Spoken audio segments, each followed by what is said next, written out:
Et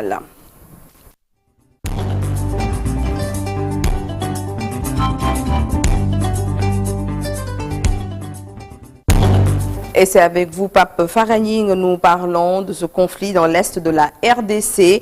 Première visite à Kinshasa du nouveau médiateur de l'Union africaine, Faure Gnassingbé. Désigné nouveau médiateur de l'Union africaine dans le conflit qui déchire l'est de la RDC en remplacement du président congolais Joao Lourenço, le 11 avril dernier, le chef de l'État togolais a effectué sa première visite sur le terrain à Kinshasa.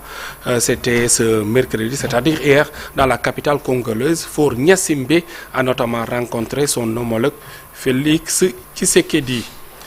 Parlons de l'armée israélienne qui restera déployée dans les zones de sécurité qu'elle a créées par la force ces dernières semaines dans la bande de Gaza, même en cas d'accord sur une cessation définitive des hostilités, a déclaré hier le ministre de la Défense israélien.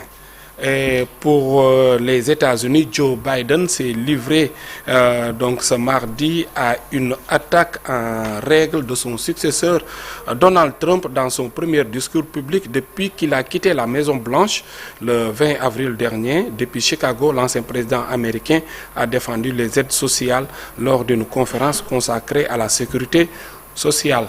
Restons aux États-Unis, donc avec Giorgia Meloni est accueillie à la Maison-Blanche. Donc hier, ce jeudi, du moins, la présidente du Conseil italien doit jouer les intermédiaires entre l'Union européenne et les États-Unis afin de débloquer le dialogue sur les droits de douane avec son allié conservateur. Mais la mission s'avère délicate pour la souverainiste italienne. Elle suscite des critiques en Italie et au sein des 27.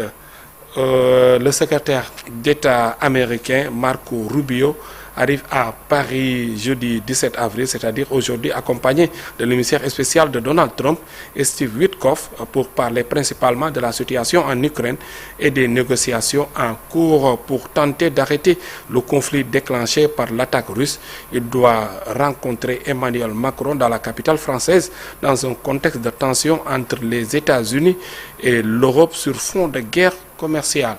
Terminons Djeynaba avec la Russie qui a lancé dans la nuit de mercredi à jeudi une attaque massive de drones à Dnipro dans l'est de l'Ukraine. Selon le gouvernement local, au moins 3 personnes sont mortes, dont une jeune enfant et une femme âgée et 30 blessés. C'était tout donc pour l'actualité hors de nos frontières.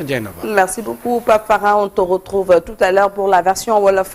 mbokk yi gërëmati leen bu baax a baax ci ni ngeen safoo seen télévision Futurs Médias Infos Matin chaque jour dañ koy rappeler première matinale du Sénégal ngeen am ci nag cër bu rëy ñi leen ci gërëm suñu mbokku téléspectateurs yi internautes yu ñuy rek daal di seetaan chaque matin au Sénégal et un peu partout dans le monde. sànq dégg ngeen ni leen faram fàccelee menu bi si kanam danañ ci rek daal di yegg si waat bu baax a baax mais en attendant ñu daal di ànd ak Malick Thiandoum daal di yër li yéen kay xëy tey